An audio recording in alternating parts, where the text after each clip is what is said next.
പ്രസവ ശസ്ത്രക്രിയയ്ക്കിടെ വയറ്റിൽ കത്രിക കുടുങ്ങിയ സംഭവത്തിൽ വീണ്ടും സമരത്തിനിറങ്ങുകയാണ് ഹർഷീന. സർക്കാർ നീതി നിഷേധിക്കുന്നു എന്നാരോപിച്ച് കോഴിക്കോട് കളക്ടറേറ്റ് പടിക്കലാണ് ഹർഷീനയുടെ ഏകദിന സമരം. വിചാരണ നടക്കാനിരിക്കുന്ന സമയത്താണ് ഹൈക്കോടതിയിൽ പോയി പ്രതികൾ സ്റ്റേ വാങ്ങിക്കുന്നത്. ആ സ്റ്റേ വന്ന നോട്ടീസ് നമ്മളടുത്ത് വന്നപ്പോൾ മാത്രമാണ് നമ്മൾ അറിയുന്നത്. അപ്പോൾ അവിടെ സർക്കാർ പ്രോസിക്യൂഷൻ മൗനം പാലിച്ചു എന്നുള്ളതാണ്. ഇതുവരെ ഉണ്ടായിട്ടില്ല. ആദ്യം സമരപ്പന്തലിൽ വന്ന് ഉറപ്പ് വന്നതിന് ശേഷം ഇതുവരെ പിന്നെ വീണ്ടും 2 ലക്ഷം രൂപ പ്രഖ്യാപിച്ചു. അത് നമുക്ക് മതിയായ നഷ്ടപരിഹാരമല്ല എന്ന് പറഞ്ഞു. അതിനുശേഷം ഇതുവരെ ഒരു തരത്തിലുള്ള ബന്ധപ്പെടലും ഉണ്ടായിട്ടില്ല.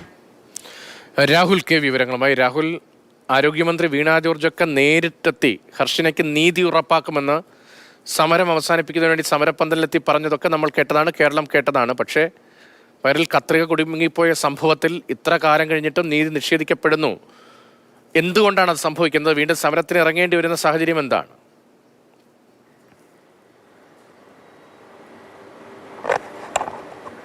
രതീഷ്, അത് തന്നെയാണ്. ആരോഗ്യമന്ത്രി ഹർഷന നേരത്തെ മെഡിക്കൽ കോളേജ് ആശുപത്രിക്ക് മുൻപിൽ സമരമിരിക്കുന്ന സമയത്താണ് വന്ന് നേരിട്ട് കണ്ട് സംസാരിക്കുകയും ഒപ്പം ഉണ്ടാകുമെന്ന എല്ലാ പിന്തുണയും വാഗ്ദാനം ചെയ്യുകയും ചെയ്തത്. പക്ഷെ പിന്നീട് ഇങ്ങോട്ട് അന്ന് പറഞ്ഞ വാക്കുകൾക്കപ്പുറം ഒന്നും തന്നെ ആരോഗ്യമന്ത്രിയോ വകുപ്പോ ചെയ്തിട്ടില്ല എന്ന പരാതിയാണ് ഹർഷനയ്ക്കും സമരസമിതിക്കുമുള്ളത്. ഹർഷനയുടെ വയറ്റിൽ നിന്ന് കത്രിക നീക്കം ചെയ്തിട്ട് 3 വർഷം പിന്നിട്ടു.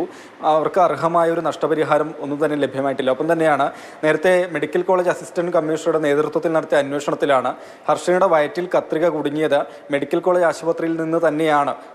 അതിനൊപ്പം 2 ഡോക്ടർമാരെയും 2 നഴ്സുമാരെയും പ്രതികളാക്കി കുന്നമംഗലം കോടതിയിൽ കുറ്റപത്രം സമർപ്പിക്കുകയും ചെയ്തിരുന്നു. ഈ കേസിൽ കോടതിയിൽ വിചാരണ ആരംഭിക്കാനിരിക്കെ ഡോക്ടർമാർ ഹൈക്കോടതിയെ സമീപിക്കുകയായിരുന്നു.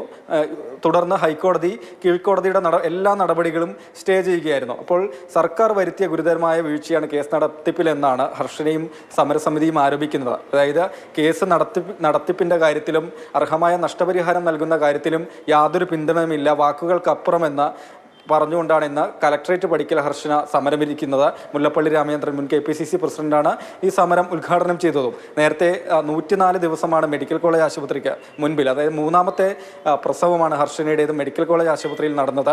അവിടെ 104 ദിവസം, പിന്നീട് സെക്രട്ടേറിയറ്റ് പടിക്കൽ, അങ്ങനെ പലതവണ നിരത്തിൽ സമരം ചെയ്യേണ്ടി വന്ന ഒരു വീട്ടമ്മ, 2 മക്കളുടെ അമ്മ കൂടിയാണ് വീണ്ടും തെരുവിലേക്ക് ഇറങ്ങാൻ നിർബന്ധിതയാകുന്നത്. ആരോഗ്യമന്ത്രിയും വകുപ്പും കണ്ണു തുറന്നു കാണണം തന്റെ അവസ്ഥ എന്നാണ് ഹർഷന ആവർത്തിക്കുന്നത്. ഹർഷീന നീതി തേടി സമരത്തിന് ഇറങ്ങിയിരിക്കുന്ന ഏകദിന സമരമായിരുന്നു. രാഹുൽ KV ആണ് ആ വിവരങ്ങൾ നൽകിയത് കോഴിക്കോട് നിന്ന്.